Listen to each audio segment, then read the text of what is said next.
Tie, kas iecienījuši pastaigas Reņķu dārzā kādu vakaru, droši vien ievēroja, ka tajā uzturas ļaudis sporta tērpos ar kompasiem rokās.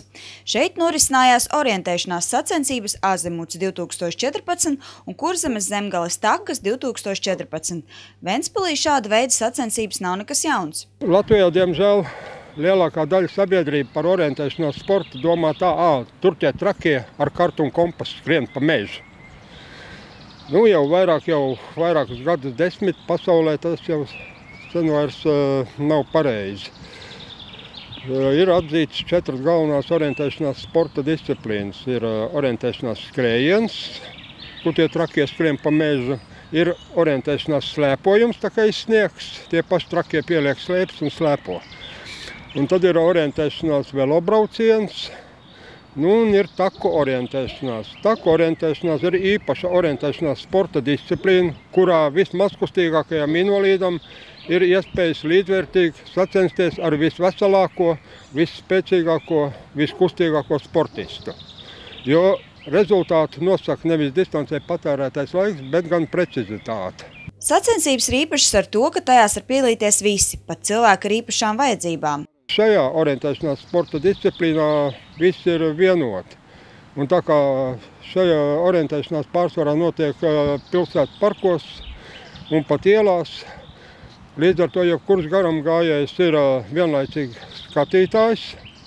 Un redz arī to atsliecnieks tam, kad cilvēks ar dažādām fiziskajām īpašībām ir vienotas intereses. Sporta orientēšanās sacensībās galvenais nav ātrums un fiziskā sagatavotība, bet gan loģiskā domāšana.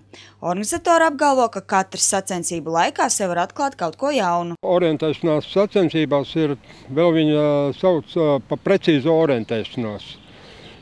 Šeit ir dalībniekam notiek kartes, kontrolpunktu un leģendas interpretācija. Mūsdienu orientēšanās lauž ierastos stereotipus. Orientēties var ne tikai mežā, bet arī pilsētas robežās. Kopumā ir 4 disciplīnas – skriešanas orientēšanās, orientēšanās ar slēpēm, kā arī velosipēdu un tāku orientēšanās. Sākumā ar orientēšanos nodarbojās tikai karavīri, un tikai 1897. gada oktobrī Norvēģijā ar to pirmo reizi sāka nodarboties parastie iedzīvotāji. Latvijā sacensības notiek no 2000. gada. Sporta apģērbs, karte un kompass – tas ir viss, kas nepieciešams, lai nodarbotos ar orientēšanos.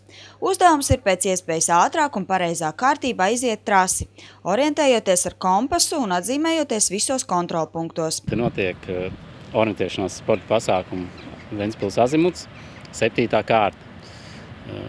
Šogad tātad jau 7 reizes mēs esam veidojuši sacensības. Un parasti mēs skrienam pa mežu, tā kā Jaunupē, Stalzenē.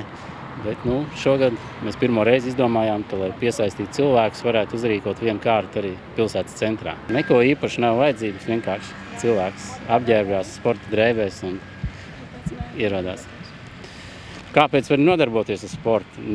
Tas jau mums ir īstenībā pats galvenais, lai mēs uzturētu mūžu garu, būtu labā formā, neslimot, tā tālāk.